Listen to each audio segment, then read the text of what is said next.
If you've been enjoying our podcast as much as we have and hope that we continue past 50 episodes, here's your chance. Here's your chance to help make that happen.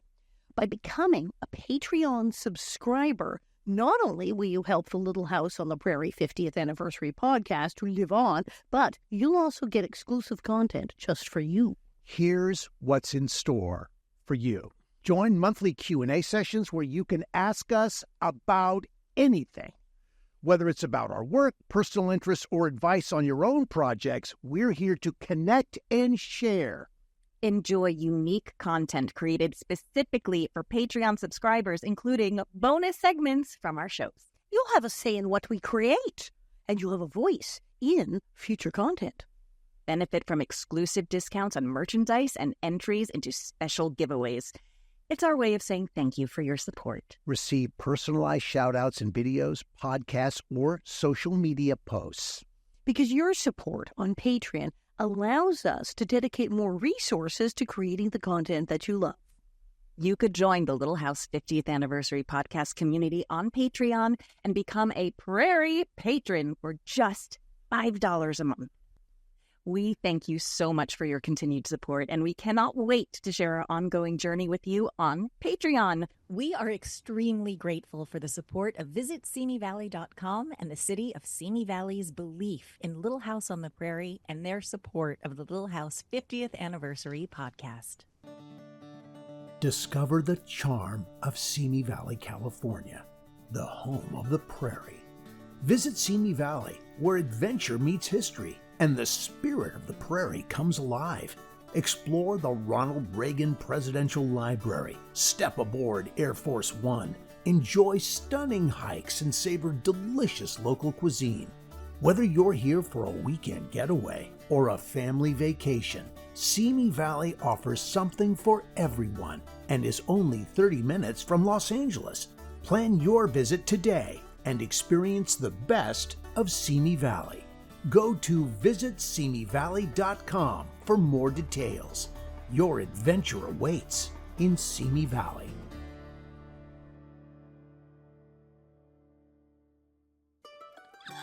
Well, hello, bonnet heads. How are ya? This is Pamela Bob, your host.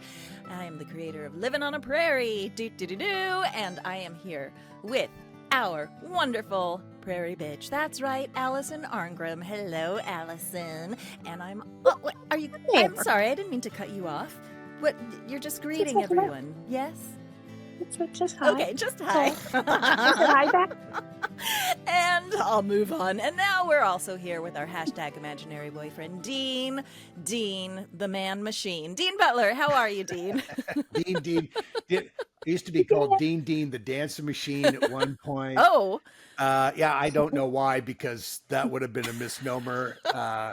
Anyway, yeah, hi. Welcome everybody. What's going on, you guys? Nicknames. Well, nicknames. Nicknames aside, I know, Alison, you're still touring the countryside of France, or are you back in Paris? Where are you now? I am currently in Paris. The mouse is back. What? Listen, she likes it here. We need a campaign, free the mouse, because the clearly the mouse is in there's trouble. 5 apartments on this floor, and I said, why does this mouse does she go into the neighbor's apartments? No, just this one. And was seen coming in and out of the door. She just comes and goes. She just keeps coming. So the mouse is back. I have one more show left, and it's in Belgium. I'm going to Belgium this weekend. Yeah. That's such a pretty country. Belgium is so beautiful. I mean, I on the parts of it I've seen are beautiful. It's just the countryside is just bucolic. It's just incredible. And the people are fab. Nice. They're big. Every region of France and Europe has a favorite character from the show. Oh. It's for some reason in Eastern France and Alsace, a lot of people like Nancy. I have no idea what they don't. I don't know. Whoa. And they love Percival in Belgium. Okay. Belgium are smart people. Very smart people. No, I love Nancy too. I never had an issue with Nancy. I was intrigued by Nancy also. I know no one can replace Nellie, but that came damn close. I think for a replacement character, I think it worked. In my book, it worked. Because she was so good at being so evil. She was. You have to give her a lot of credit. Yes. She waded into it fully. Yes. There was no. We need her on. Yes. Yeah, there was no halfway with Alison. No. She knew exactly what she was doing. Into it. Exactly what she was doing. I did for a period of time. I did telethons with Alison where she wanted to sing. And so when I she was a open girl to that. Yes, I know she's a singer, but she wanted to sing when she was little. Okay, but she was so she was singing then, and we went on telethons and sang "When I'm 64" and those kinds of things. It was very it was. She was very cute and very very driven.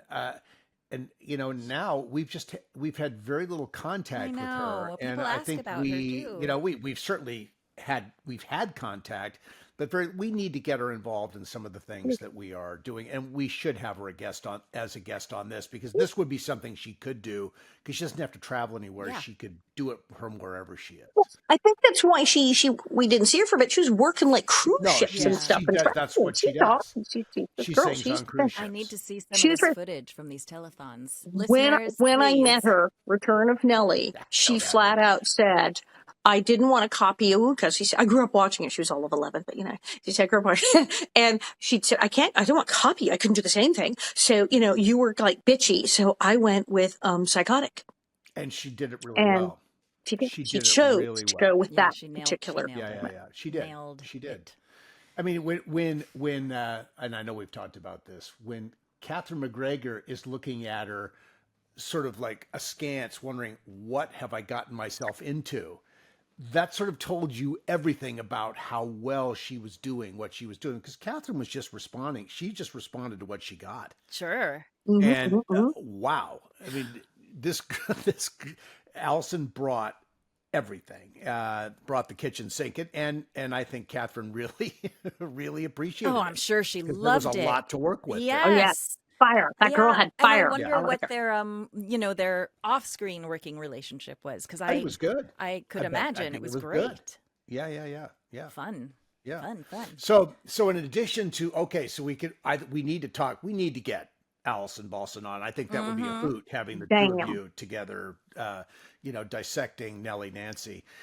We announced in a previous show, we have launched an event in Columbia, California, which will be June 6, 7, and 8 of this year.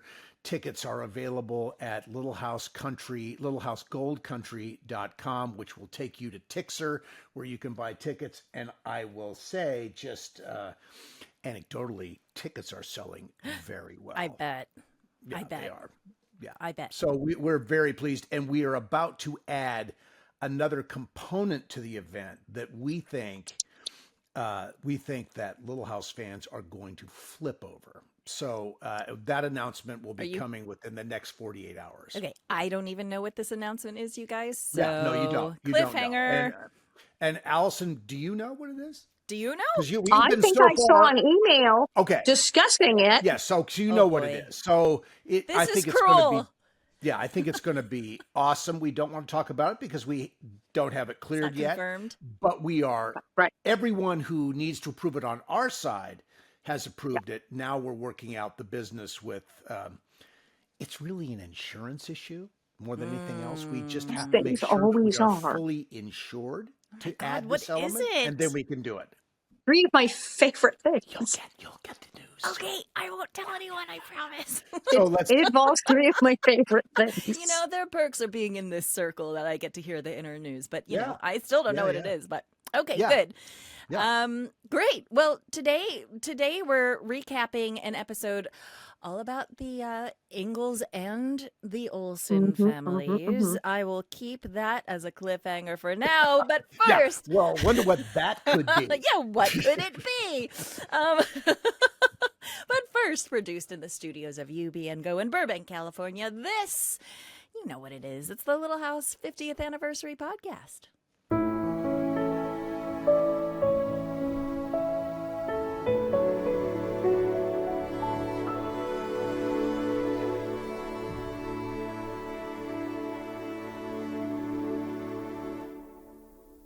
Okay, Dean, Man Machine. What episode are we? I like that you blush when I say it. Anything. I'm bouncing on my chair. All right.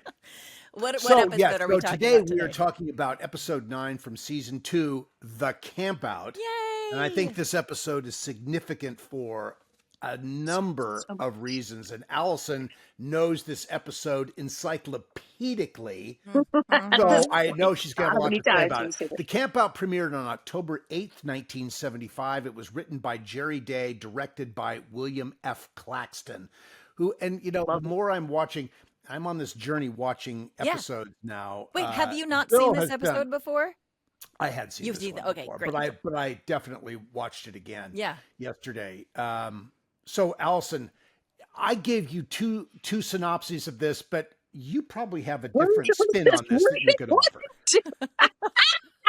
Because there's so much going on in this episode. Indeed. The obvious one is when Ms. Beadle signs a leaf gathering project. Who signs a leaf gathering project? When Ms. Beadle signs We'll a get to leaf that in gathering one project second. to her students, Mary and Laura are excited to find unique leaves on an upcoming camping trip with the family. Harriet convinces, quote, badgers really, Nels to take Nellie and Willie along on the trip and test the limit of congeniality, which he decides to join in the camping adventure. While there are predictable tensions, everyone survives, just barely, thank you, and the two families come to have a deeper respect for one another. Do they though? Just for a minute. For a moment. A very fleeting moment. Just for a minute. Yeah. Second, version 2, in spite of a rocky start and over Charles' strong objections, the Olesons accompany the Ingalls on a family camping trip. And surprisingly, the off-shooting families begin to enjoy each other's company. But will the warming relationship between them survive a cold plunge into a rushing river and Willie's rash decision? Oh, ouch. Yeah, That's gross. That's super groaner. Rash decision to add a special leaf to his collection, the one Mary won't touch. Yikes. Yeah. Okay, let's just dive right in, and I'm going to start it off by saying, so Miss Beadle gives this project, right? Yeah. To like collect leaves, and the Ingalls are going on a camping trip to experience nature. Now, here's the thing: they live in the wilderness. They live. I know. In the wilderness. They are out. They're in the middle of nowhere. In the middle, they have nature. That's all they have, right? That's all they got. What is going on? What did you do last night? Over and over. It is interesting, but you know, it does speak to the fact that everybody needs a little change, a little vacay.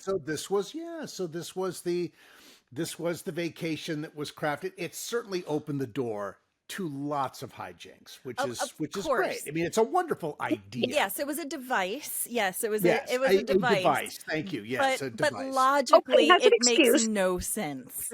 It makes no sense. The excuse is fishing. The excuse is fishing because it starts with Charles wanting to go fishing and bring the kids. So fishing legitimately, when you're living in a cabin and cooking over an open fire and kind of sleeping outside. Yeah.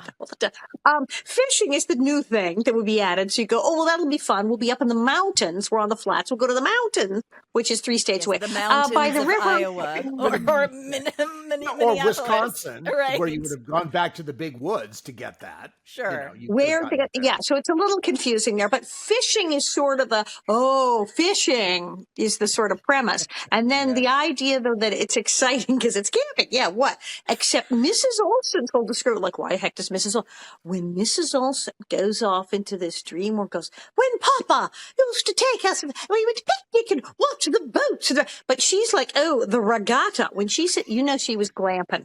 When she says camping, she meant they went to like their summer home. Right, exactly. And the servants brought them hot cocoa while they watched the boats. That's camping she's talking about. But when she goes off into space, she goes, Father would take us to things. I was dying. So she has a whole vision of camping that is not camping either. As it's like, you know what's wonderful about this? I mean, there are many wonderful things about this episode. And Alison, you're in a better position to comment on what I'm about to say. Yeah, I want to hear all about it. Oh my God, it's great. My sense is from my many conversations with Katherine over the years. This episode was really where she began to seriously mine the comedy in this character. Well, it's so slapstick, Yes. this episode. So good. But she also drops this is where she into- bit down on Mrs. Oleson's foolishness, as she likes to characterize, from being the mean lady to being a foolish lady. Yeah. In the interest of her survival in the cast. So she didn't want to become so hateful that she would be killed off. She wanted to be an essential element in this, as much as she Katherine did, she had privately, not publicly, but privately, there were lots of complaints about, what this was and Everything in general. Yes. I mean, Katherine liked to complain. It was part of her energy. She was fraud. But she really, I think she loved playing this character, and she was looking for ways to make the character more fun. And this episode opened that door for her, and she walked through it like she blasted through that door. So what came first? Do you think she said, I want to bring more comedy into this, or do you think she was starting to do it and the writers went, let's write a really comedic episode? I think that's what happened. The writers recognized that the comedy. I think they saw her coming with this. Yep. It starts to. Yeah. But this is where. But she also liked this episode because in making her not a monster, likability, she and Ingalls and Malls, she becomes sympathetic. She is really worried that Nellie maybe has drowned. And she, for a moment, freaks out that maybe something has happened to the children. And you're she jumping and Carolyn. all the way to the end now. I should jump away. But she is sympathetic in this episode. She is sympathetic for 2 minutes. Yes. But she is sympathetic. She is sympathetic. Yes. And then she's freaking hilarious. Early in the episode, the eating with her, talking with her mouth full at the table when we're dining. That's maybe the first time she does the with the food in the mouth thing. Okay, so which this is brilliantly what else I want. I want to eat dinner at the Olesons. I don't want to eat with the Olesons. I just want to eat at the Olesons because their dining room is gorge. The china pattern, lovely. The food, fantastic. But they're all animals. Yes, they're all Are we? ungrateful animals. Jonathan's got his fist on the knife, and we're all going, we're all terrible. We have Richard Bolt's the only one with any manners at that table. What was Richard the Bolt. food, Alison, typically at the Olsen dinner? What was the...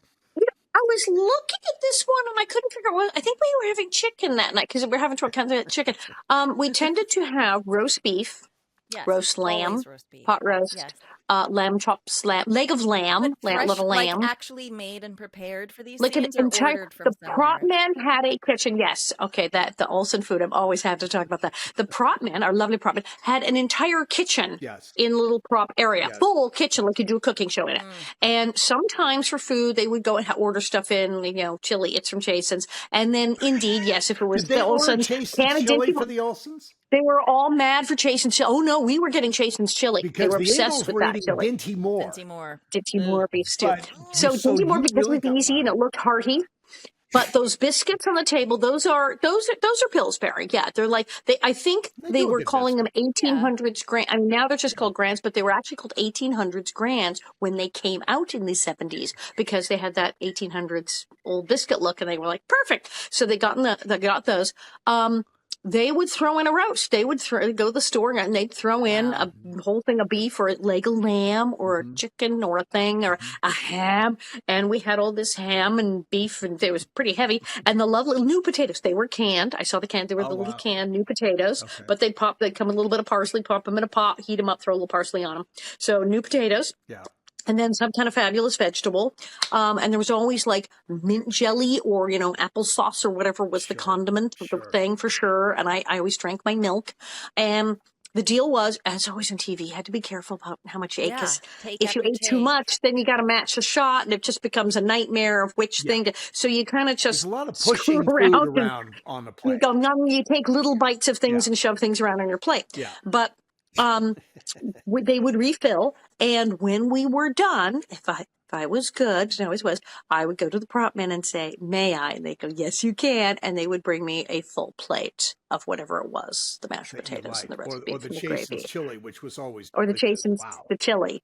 Or the biscuits, or the The great story the about lamb Chasen's with chili McChili. is that Elizabeth Taylor, wherever she was in the world, would order Chasen's chili to be flown in to You're wherever kidding. she was. Oh yeah, that was always the story about Elizabeth Taylor. And the recipe, my dad had the recipe, my dad made it based on the Chasen's recipe. That's good stuff. I'm a freak for Chili John's. I'm the Elizabeth Taylor of Chili John's in Burbank. I want that stuff everywhere I go. I'm like, yes. Chili John's. Is that what it's Chili John's. And then I've apparently they're having a never been there. fundraiser because they're having trouble staying open. So Oh, I'm probably going to like no. show up there, and I may go down to Chili John's and throw like an autograph thing and go, I'm signing photos at Chili John's. I may just go do that to like, I freaking love Chili John's. I'm obsessed with Chili John's. So please stay open. Well, But yeah, let me know when, because I'll come and eat chili there. I love chili. let's come and eat chili and stage a whole like put it on TikTok or something. Yeah, that'd be a great idea. We'll turn to a thing. We'll all go to Chili John's. But yeah, the food at the Mercantile was always freaking fabulous. And we'd scrambled eggs, slabs, and it was always delicious. And I was always hungry. So if we shot like right before lunch, I would get a whole plate. Department would give me a whole plate load of food, and I would eat it. It was always delightful. It was always like, yay, dinner scene. But you're right. Catherine's choice of sort of aggressively, sort of sloppily eating. It's just so ungrateful and so, it's just so awful. Catherine understood And perfect. that she was playing pretension in like massive qualities of pretentiousness is what I mean, you could always see with Catherine always had the finger up, one of the telltale signs of someone who is trying, but this is not what you do. She's Miss Piggy. I mean, yeah. You're right. It's I want to make it look like my family were wealthy and classy, and I might be related to royalty, but she's vulgar as all get out. Right. Well, and it's lovely. I was just gonna say it's so interesting because Catherine was very, very clear about the fact that there was nothing exceptional about her family upbringing. That her mother was apparently massively pretentious, but she always said they had nothing. But her Are you talking about in real life? Came from. Yeah. This is where it came Oh, from. they were She could dirt had poor, full but- access to all of that. Huh. Yes. And her parents were terribly snobby and dirt poor and awful, and apparently Well, just her awful. mother was. Awful. Apparently, her father, Right. Frank, Father her was the- stepfather, Yeah. was just Yeah. sort of a guy who would, take his dirty boots and put them up on the table. I mean, he was a railroad guy. Huh. And She got the way she answered the phone. Well, she said they got a phone. Remember, she was older. Yeah. They got a phone. It was a new thing, and her father would go, "Hello," and her mother would go, "They can hear you. It's a phone. You don't have to." So she said, "No, the whole Walnut Grove. That's her dad." She's like, "It was totally." So Catherine took everything that was from real life, man. It I was know, organic. for real. eating dinner. Dude. It was all organic, and so then she's like, "I shall come with you, and I will cook breakfast and it's like, oh God, help us all." Nell's Right. reaction to that. I mean, he's thinking he's going to get 3 days away with here, Charles. and he suddenly is like, "Oh my God!" It was a wonderful. So many Richard's reactions. His reactions are just priceless. Well, what's He's so really funny good. is that she so It'll be fun. manipulates him because he knows it's wrong to ask them if they can tag along. He knows it's wrong. He knows it's Yes. inappropriate. Dude, He don't knows it's trust unnecessary. And the way she manipulates him, and at first he's very against it, and then he just slowly comes around, and she is just tweaking it. It all starts with Nellie, of course, in the classroom, accusing the An Ingalls unfair of advantage. having an unfair advantage in this. I started it. I always start it. I start it. That's the whole problem. Their pa always does stuff with them. I mean, it's just Yeah. awful. They get to, well, it's unfair. They will have an unfair leg, and then their pa always gets to go. Yeah, no, I started this. Yes, Mrs. Oleson is twisting the knife and making Nels do this. But who started it? Now, Who what's started so it? Yes, surprising to me is that when Nels asked Charles, "Hey, can we tag along?" and Charles is more than happy to welcome these two horrible children who he knows his children do not like. And I'm like, Did he go what's and ask the damage, Pa? Like, that's not cool. Not cool. You might be Drama. okay And with it, what's but your he poor doing? kids. Yeah, exactly. And if you watch this episode, he's sitting there. What the hell What is is that? I that had to look thing? it up. He's sitting on a bench going, it's a drill press. It was in the Yes. 1800s for Yes, electricity. very cool. He's making holes in something. It's a thing, and you turn those big old wheels, and it goes, and you can drill holes in like metal and everything. He's drilling holes in something. It is a drill press. Yeah, no, Ta-da. and But they always pulled out, they had this wonderful collection of period tools. I mean, I don't know where Yeah, I who wonder knows where they where these got things them. were kept, got but this they stuff. just showed up. He had everything. Amazing. He Yeah, had he could all make the anything in tools. that bar. I'm Spaceship, sure he anything. was Yeah. able Yeah. to go like antique. I mean, I'm sure there are places Oh, well, that Dean Wilson, our Yeah. prop master, went They had a antiquing blast every doing it. weekend. I To bet. thing. They I bet. loved it. Yeah, the prop men Yeah. talked about that. They're like, oh, look Yeah. what we found. It was, No, they had they a searched blast. out stuff from everywhere. That's They so go back in cool. the house and they're telling the girls, guessing they're like, no, this is a terrible idea. And Ma's like, well, fellowship isn't Yes, just Oh a. my exactly. God. Just, She invokes God. that he's She just invokes ruining God. their and- trip. Well, and of course, Charles was fine with it until he realized that She was woman was coming. coming Yes. along. And then suddenly Mrs. then it Balson was is like coming. he had to put his foot down somewhere. And then, of course, Caroline, as she always does, has to remind him of the things that he said. Hoisted And own petard. then they're walking. Always. And now they're walking. And that's how it begins. And they Yeah, are hiking, and first of all, it looks impossibly hot. I mean, it just like that sun looks it was. so hot, and these poor women in their frickin' petticoats having to hike through mountains and valleys, and I can't imagine how bad their bloomers were smelling, and it just Well, looks and the terrible. corset too. I mean, looking at Katherine MacGregor with the corset on, and it's just like, oh my God. Ugh. Yeah. Mrs. Olson mentioned, the Sabova in her luxury camping recollection. And by glamping. God, she's got one. She has a whole tea set and a silver thing. I remember I love that. my father, my real father, the Thor, he loved that scene. Because he grew up with farm people way back in the 30s, and he's always a relative like that. She's brought the whole tea set Yes. with her, hasn't she? So yes, he loved that. The people who bring the whole tea set with them camping, and she falls over with the whole thing. And it was hot. And just for the record, now remember, Laura and Mary had those little like boot things. So they had some protection. I had Mary Jane. So yes, it was Seriously? bad. I didn't have boots till I was 15, 16 and got like the other outfit, and they were the little white boots. I didn't have the little black boots. You I had had little Mary Mary Jane. So So no ankle every support at all. rock and thing and burr and not good. it was bad. It Not was good. terrible. So I'm And all to clomping find through leaves the they underbrush. could find right outside their own homes. I mean, Yes. And it's funny Willie, because Willie's who's like, a nitwit. the Nellie and Willie are like, no, we can't find these leaves here. It's different over there. I'm like, really? How No, far do it's you not. think they went to this hike? How far away No, do in you the think real it is? hike- Well, the hike took place in Sonora. I mean, No, but It was I quite a mean, hike, yeah. all from of Walnut that. Grove. So it started in Okay. Well, they describe this. You sort of get the sense in the way that it's talked about this is like a 4 or 5 hour hike kind of thing.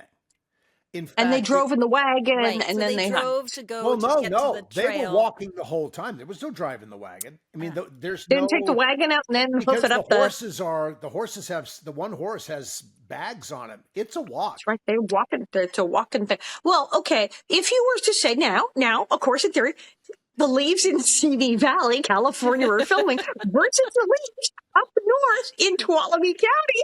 Maybe there's a difference, Okay. but yeah, these people are still in Minnesota, so I don't know. Yeah.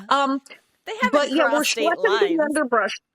It was gorgeous up there. Also, we were always trying to find cloves. We had so much fun. For us, it was the camp out. For us kids filming this, we're like, Sure. we are at the camp out. We were in the woods, and we did go fishing, and I did go trout fishing, and it was amazing. And I have a picture at home somewhere, an album my Auntie Mary took, and we all, at some point, somebody found a 4-leaf clover, and everybody lost their minds and started going into this field. And there's a shot, and it's Michael Landon on his hands and knees, just kind of in the distance, in this gigantic field of clover, crawling around and trying to find the 4-leaf clover. It's freaking hilarious. And I have that. So grown people were crawling around going, I got a 4-leaf clover. It was wonderfully silly. We were camping. We had a camp out. It was lovely.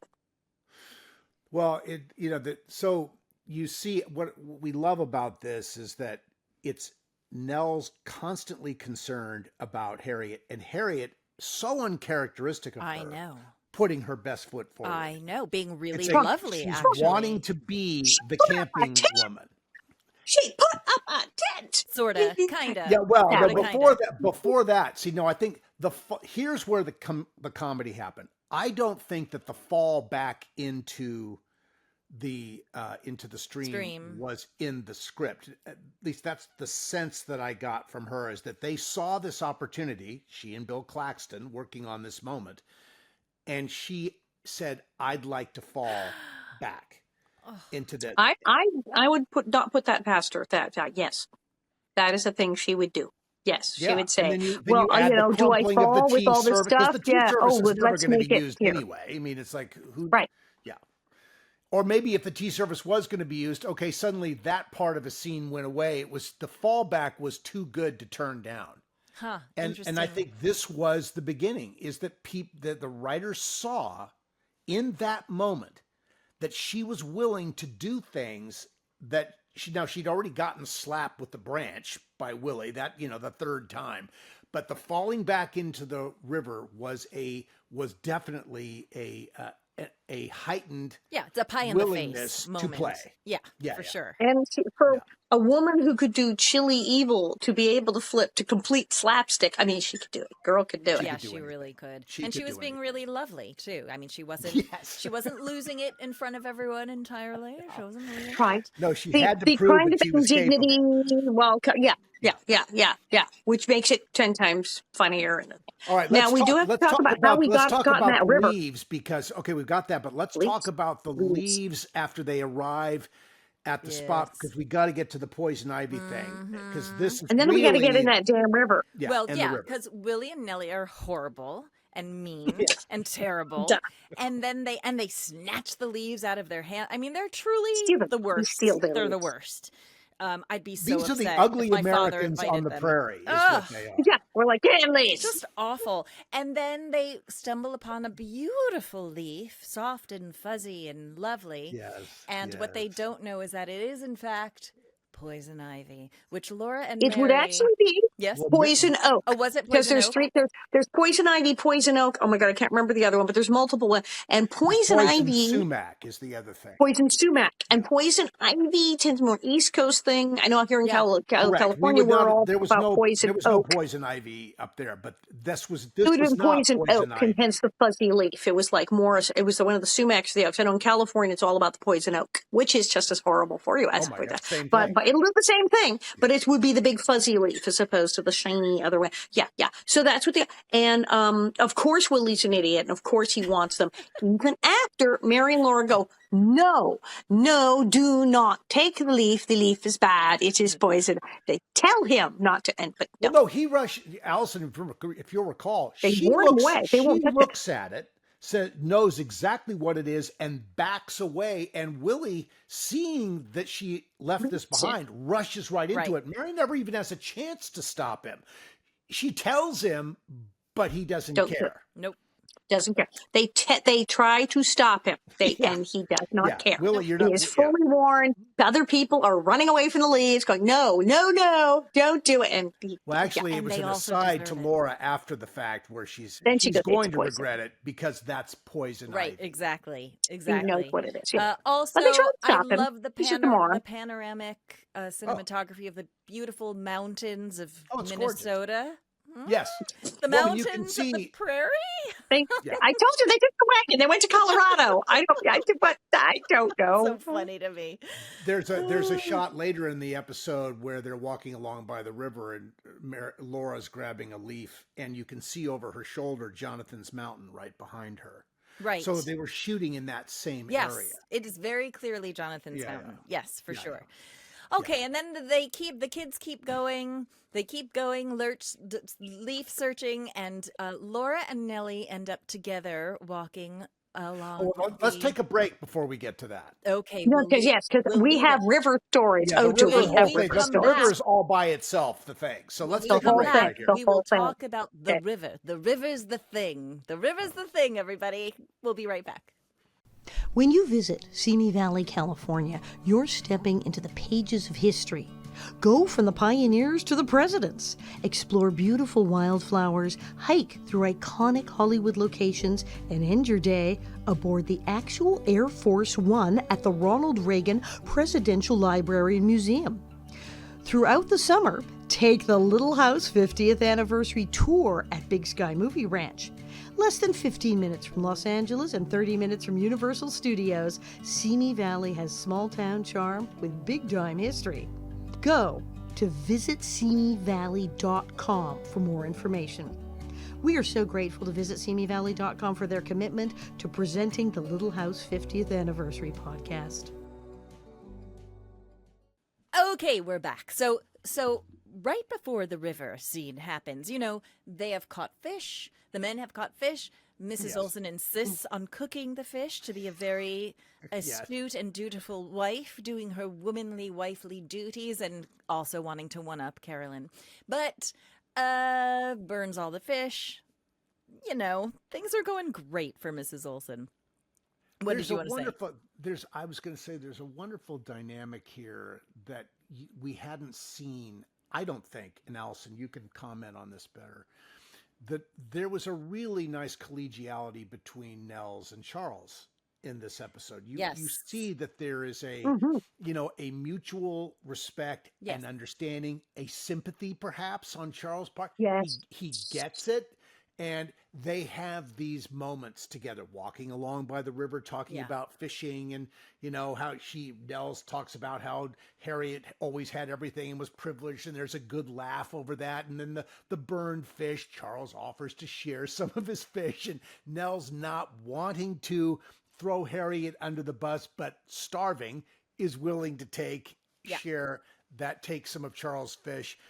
There's a nice moment there, there is from the beginning of the episode too, when Nels comes to Charles's place to sort of where he's drilling with the thing and tries to talk, invite himself. The connection between the two is very lovely. To be buddies, he wants to be one of Charles's buddies, even though he isn't really that kind of guy who would be doing those kind of things. But he'd like to, and they like each other. And Caroline, of course, is being properly nice to Harriet. Yes. So everyone's sort of trying.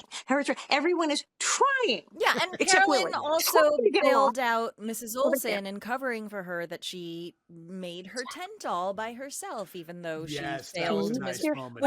Which was, and you could see Harriet Oleson really, really appreciated it. It was also a sort of lovely moment. There are moments Katherine MacGregor has in this episode where, it's high comedy, but it's also super grounded, beautiful realism as well, which is really nice to see her do, both of them. But anyway, we now continue with the river. Is it a river? The rapids. Yeah, okay. Big river. It starts as there's definitely some movement in the river, but yes, when I love that Nellie, looking for a leaf, reaches for a leaf.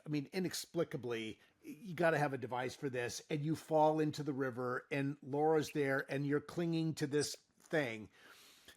And of course, the clinging to it. So tell us everything. I have tales behind the scenes. We have things.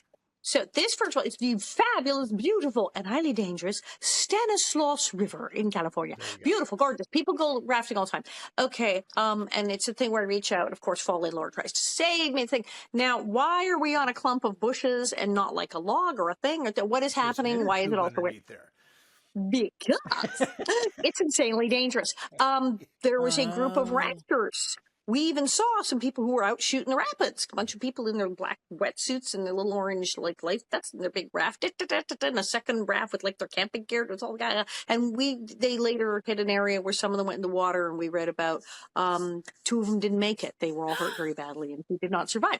It was that bad. You would see people. Yes, that happened that weekend. Yes, people didn't make it. It's an insanely dangerous river because it's cold. Yeah. It's deeper than it looks. It's colder than you think, and the current is stronger than you think. And that's what they kept telling us girls. Grown men have gotten in this river, and their feet got out from under them, and the cold hits you in the chest. That's why you have to wear the wetsuit, and you go, and you can't breathe because it's too cold. You tighten up. Oh my gosh! People, they don't go home from the mountains. It's really cold water, and it's a super powerful river. And they said people underestimate this river all the time, and it's with bad results. So we're like, and we're 12 and 14. I know. And we're Why going to throw did it they in. choose that one? So they said, here's what's happening. First, they said, before we got there, we were hearing stories about a log. And in the script, there was a log. They had a log built. Oh, God, this was a disaster. And we almost lost like Ron Shinneke and Dan Department because they built a log. They ordered a log. Whoever they sent the order to, sorry, idiot. So it's like styrofoam, big freaking styrofoam spray painted log. And they said, put in a weight, a thing of lead, on the bottom to create a center of gravity thing. Yeah.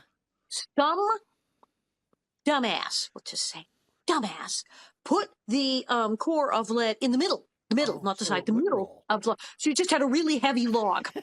And Shinneke and I guess they went out and they were all in their wetsuits, went and tried this log out, and that sucker rolled over on the stuntmen and the prop men are working with it. And they almost had a very sad story. They almost were that. And they were like, what the hell? So they went, log, bye-bye, go bye-bye log.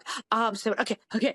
It's a clump of bushes because we can just get an inner tube. We just get an inner tube. We cover the thing in bushes. Everybody's safe. It'll be fabulous. There'll be a clump of done. So they get the bushes in the inner tube and they're like, what the hell was that all about? Then they said, okay, we'll have the stunt women do this part. We'll have the girls do this part. We'll do this, that. Well, can we have them go over the falls? I don't know. Well, we have the dummies. We'll have some dummies too so they get the dummies and they have the fake dummies all dressed up in the clothes. And they said, let's try this thing out. See if they could have them go over, not the falls, but like a fall, a rapid. And they oh my God, the dummies on the thing. So and they went, it's a waterfall. And they went and it smashed and the heads came off the dummies. And they said, maybe we should not take the 12 and 14-year-old little girl and strap them to it and throw them over that waterfall. Maybe not. Maybe not. Right. So they decided not to do that part. So they said, okay, we're going to do this part. You will be in the river where it is, but it'll be as you're we have a couple stunt girls in the distance, and then you guys close up, and you will be in the river. You will have to wear the wetsuits because that cold water will hit your little chest, and you'll go, and you'll die, and it'll be bad. So we'll have the wetsuits, and then your clothes over the wetsuits, and you're going to hang onto this thing. It's not going to be real deep, but you're going to swim a little. It's going to float a little, and we've got people in the bushes everywhere. And then you kind of got to get yourself from the thing of bushes to the shore. It's a few feet, but yeah, the current could knock you off your feet, so we have precautions in place. So just try not to screw this up so you don't get hurt. And we're like, okay. So they said, you just have to get from here to there. So the part we're holding the raft, we're not going anywhere, it's great, but you need water splashing. They took a fire hose. Oh, wow. A fire hose. What, it sprayed it into the water? And it put part into the water with a pump. Right, so it's and the other end on you. Right. Took the nozzle off, so it's just fire hose and went slort, and that's why we're like. But when that was happening, you weren't. But when that was happening, you weren't necessarily moving. That was sort of still, and a close up of the water coming in your face. This was a process shot intercut with the wider shot. A thing. Yes. And so this was where they basically waterboarded us, said, here, hang on to this raft while we dump several gallons of water directly into your face at high pressure. So we're like, so we survived that part. It did. Then they said, and we did it really well. We didn't stop. They didn't cut. We didn't go no. We just kept going. And so then we said, okay, here's the hard part, girls. You have to get from here to here. And that was the fun scene I talk about in my book. This was amazing. They said, now, from there to there, do not panic. But if, God forbid, you lose your footing and you do fall in the river, it is kind of bad. Now, you'll see that the boys, and there's the guys. There's Ronnie Cardarelli, our grip, and all the fellas, all the guys we love, standing there in wetsuits, hiding in the bushes with a rope and a life preserver. They said, you will be grabbed by these guys. If they do not catch you, because the river is a little bouncy, you will see there's a rope across the river. Grab that rope. We're like, right. If you miss that rope, grab the second rope. Okay. We'll have the guys who'll be trying to save you. They had that and we're like, They had that many. And then they said, if you miss the second rope, we pick up your bodies in the next town. Because then it's the waterfall in the tent. And they just did 12 and 14. We went, got it. We're not going with first rope. Hell no. We're not losing our footing. That's what we're doing. And so we determined to not die. Pathetic as you were being dragged out of the water by Laura, who's being the gutsy one, and you're whining and crying. I am so whiny in this episode. Just the part, even when we're on the raft, the whole time. Yeah, she's awful. That sounds like a tea kettle. I annoy myself in this. God, I'm so get up and walk. Get up and walk. Just so how? So then, okay, so obviously they did more close-up shots where you guys are actually still and they're splashing the water, but then they had to do splashing the water, moving slightly with the rope from a distance, stunt girls from a distance, us close up, actually having to swim. So, Alison, I'm curious, how far did you actually have to move in the river? Yeah. Was it very far at all, or just was holding on to the thing, and it's like on a rope, they're towing it and trying to keep control of it, and don't let go because you'll die. That was probably maybe 8 feet, and then the distance from the thing when it stopped, and it was completely stable, but like staying, you had to technically walk wade from that to the stand. Right. But it was but we were tiny, skinny little 80-pound people, and it was like up to our waist. So it was kind of walk, kind of way. Once you got past the first couple of feet, then it was like, yeah, you could totally walk it. But it was literally, there was maybe, and again, 8, 9 feet. But it just was literally the 2 feet from the raft to where you definitely had footing. Because you didn't. There was at least 2 feet. You did not have footing. And if something went wrong in those 2 feet, it could go really wrong. So it was like, as soon as we got footing, I got to go back and watch it and see if you can see us when we get footing go, because we realize, okay, we have footing. Because we're now footing, we're fine. Because if you had to do a few takes, you had to go down the river, even if it was only 8 feet, but then you had to go back those 8 feet to do another take. Yes, exactly. We tried not to do very many. That wouldn't have been so terrible. What I think is really remarkable is that the amount of distance that the two of you actually had to move in the river is so small, and it's so wonderfully shot and edited. It's like miles. We went for miles. We went up to in real life. Our bodies traveled this many feet here, and then we had to go this many feet here. And it was only the second part because we had to let go of the thing and paddle, wade, and then walk from here to here, which shouldn't have been bad. They just said, because the current is so new and it's so cold, it's great. You're fine here, you're fine here. It's a little part in the middle. Things could go badly. So then were the stunt people, the body doubles, did they travel a long ways down the river then? They would have. Were these the models? Were these dummies on that? Or the dummy? Because it was shot low enough so that you couldn't really tell. The shots were so fast. It's clip. And even when you see the stunt girls, I mean, if you see and you go, wow, look, there's stunt women, but count 1, 1,000, 2, 1,000. Oh, look, they're gone. I mean, it's not. No, people are going feet. They're going 8 feet here, 10 feet. Nobody's going any distance at all. What's really interesting in the world of editing that we have now, all this is done electronically. That sequence would have come together very quickly. In that day, when it was being cut with a razor blade on a moviola, that editorial was a very involved thing to accomplish when you're cutting that film with the razor blade and taping it together. I bet. That was quite a sequence to build. It was amazing. And then there's the freezing cold problem. Okay, so it's freezing cold. And they've explained to us how grown men experience rafters have gotten too cold and things have gone bad. And so we are in the wetsuits things. So the infamous story is, of course, Melissa Gilbert and I are standing there. Now remember, our feet aren't covered. Our little ankles and footies are bare because we're just in our little... But it's, we're like, I'm in Mary Jane's and bare feet and then stockings. That's stockings. I'm not wearing wetsuit booties because I'm wearing the costume shoes. So I've got the costume on over the wet. So it's like child in snowsuit, floating petticoats, can't move. That was the other problem. They said, because if we did get caught in the current, how are we going to swim? We're going to heavy petticoat. We can't do anything. That would have been really tough. I think we need to let's get you for one of the really great moments in this. Let's get you out of the water. Story. You are rescued. Wait, but she needs to tell the wetsuit story first. 2 seconds. We have to do the wetsuit story. Okay. So we're freezing to death in the wetsuits. So little footies aren't covered, but we're in the wetsuits and the clothes. We're going, oh my God. We're still cold. We're kept from dying, but we're cold. And we realize we've been there because we're a lot of standing around in the water, as always are standing around in these things. And that's when we realize we have to pee.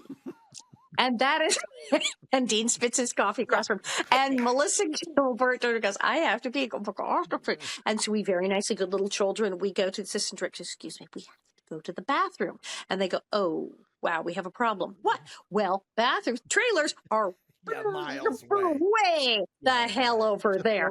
And they said, you're going to have to get out of the thing, get out of the clothes, Get in the car, go to the trailer, take off the whole wet costume, take off the wetsuit, go to the bathroom, put on a wet wetsuit. Who's been surfing or skiing? Yeah, you can't do that. It doesn't work. It's You a don't even nightmare. want to put on a wet bathing suit, let alone a wet. Put a wet wetsuit back on. If you've ever tried that, if anyone's ever been skiing, it's a nightmare. Then put the wet petticoat in the clothes bag. How long will this take? Get back in the car, drive down the hill. They said, there is not time for all of that. Well, what do we do? Well, what is it like? Can you wait till lunch?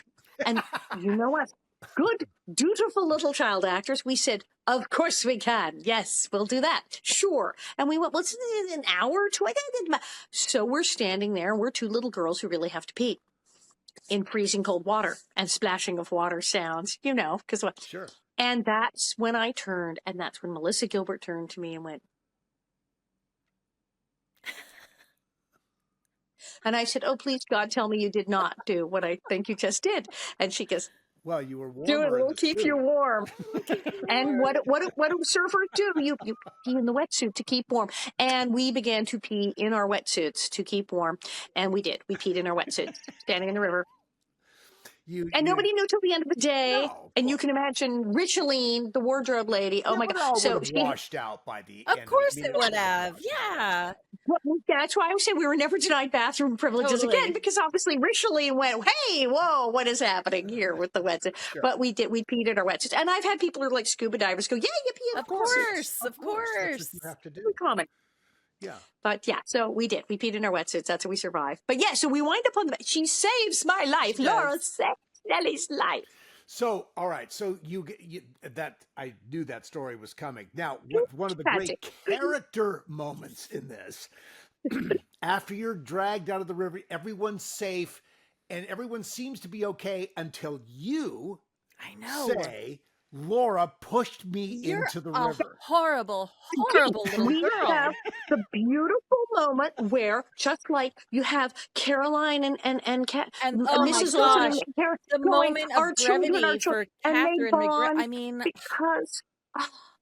And her saying, I really do like you. I'm going to be a better person. And I mean, it's a real come to Jesus moment for Harriet Oleson. It truly is. And come to goodness moment. Yes. Right. And Laura and Nellie on the banks. I'm sorry. I know I am a terrible bird. I'm crying to Laura that I'm sorry. And she goes, I know, it's okay, Nellie, and the thing. And we start to make up, and she saved my life. And the second my mother shows up, the minute the parents are there, she pushed me. She tried to kill me. It's awful. Yes. I mean, it is truly. It's a wonderful moment. It's a great moment, and just appalling as a human being. Yes, truly appalling. And also, Katherine MacGregor reverts right back. The mother's not there. I start to break down and get him, and then my mother shows up.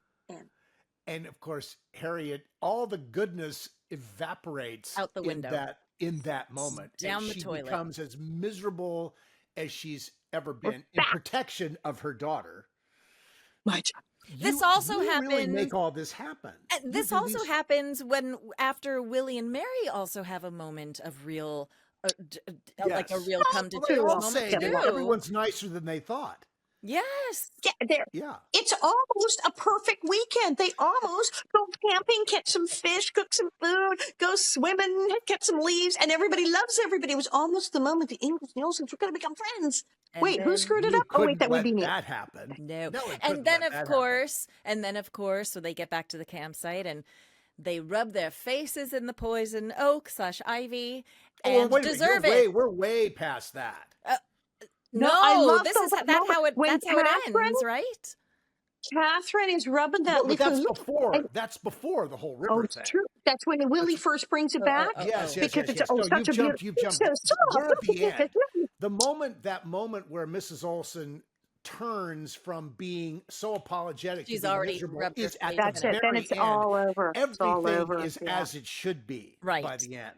And then we get home, and of course, Willie and Nellie win the leaf project. And they win the leaf contest, right? And then they turn around, and they're both covered. Yes, covered with white. Solve of the poison. What was that made out of? Do you know? It was a paste of baking soda and water. As you would expect it to be. Right. Because that's what will stick to your face, basically. Baking soda came in many, many times. There's a baking soda helpful hint. Baking soda was used in the weird episode where we're dusting for fingerprints, the creeper or something. I don't know. We dusted for fingerprints, and the whole place is covered in flour. We covered everything in flour. No, we did not. We covered everything in baking soda. Why did we not cover it in flour? Because flour is highly flammable and explosive, and all of the hot, actual burning lights and cables. And as the electricians explained, if you dump flour all over this room, you'd blow this entire soundstage into outer space. So we'd all die. So yes, that's why we're using baking soda. What was that baking soda supposed to be? Was it like an oatmeal thing? I remember when I had chicken. I guess it was like cakes of chicken pox. It was an oatmeal. Like oatmeal, is that what people put on there? I know I poultice the baking soda sometimes. It dries things out, which is why you would use that. It sucks moisture out of and you want to get this oozing. Yeah, and that's what it looks like. It looks like that goopy white. That's what I guess baking soda water kind of stays put even under hot lights. So it was less. Oatmeal would have gotten smelly and weird. So we went. Yeah, of course. So the lesson of this is tell us that you what is the lesson. You can be absolutely horrible and still win. Sort of. In the end, you won. You have the balance is, of course, that you're still covered with poison ivy, but we did get ours. We got ours. We still, got punished that we had poison ivy. You got what was coming to you, but you won the contest. I think that two things are there that but they're miserable. People who don't get along and are terrible can have moments where they might bond. It can happen, but also the message that some people just don't change. Yeah, I mean, that's the thing about the Olesons in this episode is that there are moments where you all of a sudden you feel very kindly towards them, or you see a side of Katherine, you see a side of Harriet Olson that all of a sudden you really have empathy towards her. You really, there's a person under there, and and then and then it's all over, and it's so infuriating. Quickly, it's so infuriating. I think we need to race for the exit. We are going to race. We're like cracking the whip here to say, but I think we need to race for the exits. This was such a fun episode. Beautiful scenery, wonderful character dynamic. Alison, another wonderfully snivelly, hateful performance for you. Snivelly, hateful. Yeah, I mean, yes, the whiny and the recriminations of people trying to screw you over. Love that. It's so good. Let's get out of here. Okay. Thanks, everyone, for joining us. This was a fun episode. This is one of those comedic episodes. Oh, it's wonderful. So nice because, someone's going to die of the plague at some point, either the week before or the week after. So it's always nice to have these comedic episodes. Thanks, Alison, for giving us insights and, about peeing in wetsuits. And we'll see you guys next week. Please join us on Patreon. If you haven't joined us yet, we have a really good time. And join us on LittleHouse50podcast.com or our socials, Little House 50 Podcast. And it's time. Bob, get the wig. Let's fly, everybody. See you next time. Oatmeal ointment / baking powder. Being in wetsuits.